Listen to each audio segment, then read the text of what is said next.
yang subscribe masuk surga, yang like dan komen cepat kaya.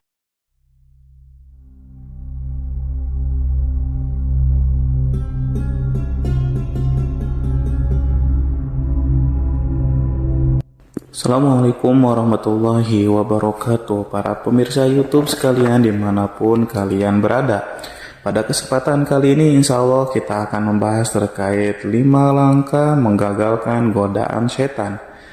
Para pemirsa YouTube sekalian, seperti yang kita ketahui bahwa setan itu adalah salah satu makhluk yang diciptakan oleh Allah untuk menguji manusia, menggagalkan dan selalu menghasut manusia supaya tidak berbuat kebaikan.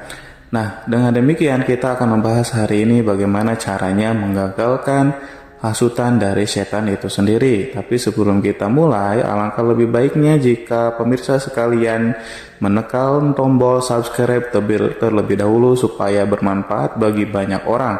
Lalu kemudian jangan lupa like dan komen supaya jadi wasilah cepat kaya dari arah mana saja. Baik, pada kesempatan kali ini Imam Ghazali dalam kitabnya Ihya Ulumuddin pernah berkata bahwa di antara hal yang harus dimengerti oleh seorang hamba adalah mengetahui tipu daya setan dan godaannya. Sesungguhnya pemahaman ini fardu ain adanya. Hanya saja kebanyakan manusia tidak mau mengerti dan lebih suka disibukkan oleh pengetahuan-pengetahuan yang menjebak dirinya sendiri masuk ke dalam kubangan setan. Oleh karena itu, akutnya tipu daya setan, maka seorang hamba harus mengerti berbagai kiat mematahkan bujuk rayu setan. Hal ini berfungsi untuk menyelamatkan diri dari para setan yang terkutuk. Terkutuk karena godaan dan rayuannya itu dihembuskan oleh setan bersama dengan hembusan napas manusia.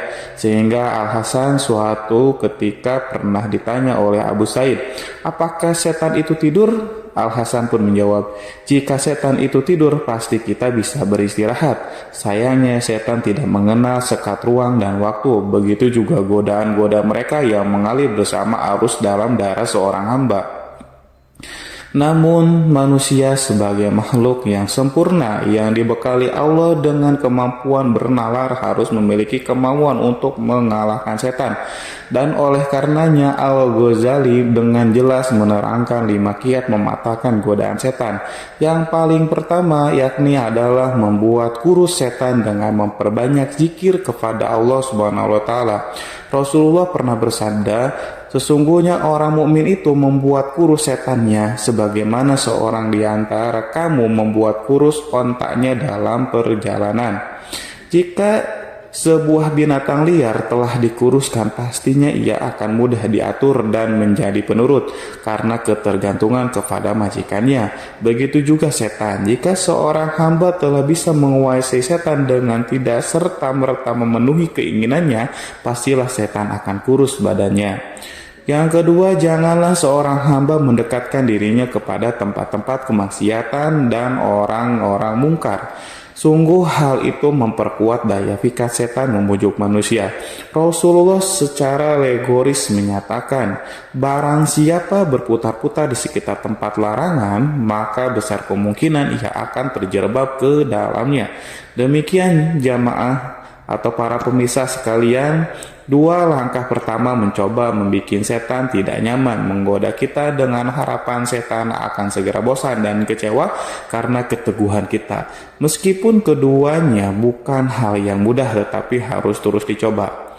Dan yang ketiga, hendaknya seorang hamba selalu sadar bahwa sesungguhnya tujuan setan menggoda hanyalah ingin menjerumuskan kita ke lembah kenistaan dan kemadorotan abadi.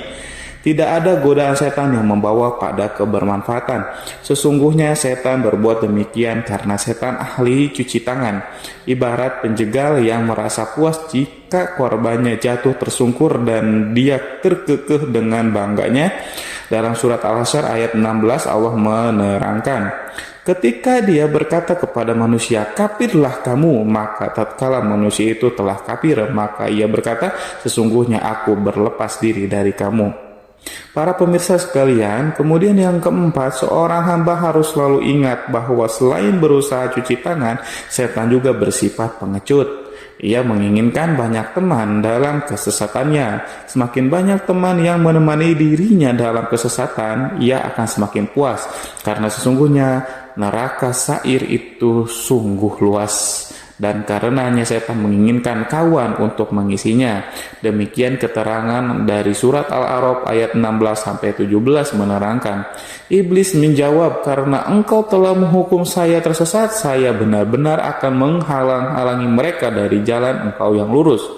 Kemudian yang akan mendatangi mereka dari muka dan dari belakang mereka, dari kanan dan dari kiri mereka, dan engkau tidak akan mendapati kebanyakan mereka bersyukur atau taat kepadamu. Dan kemudian yang terakhir, kelima, guna mendukung keempat kiat tersebut, seorang hamba harus nantiasa dalam kondisi lapar, karena kondisi lapar akan mempermudah seseorang hamba dalam mengingat Allah.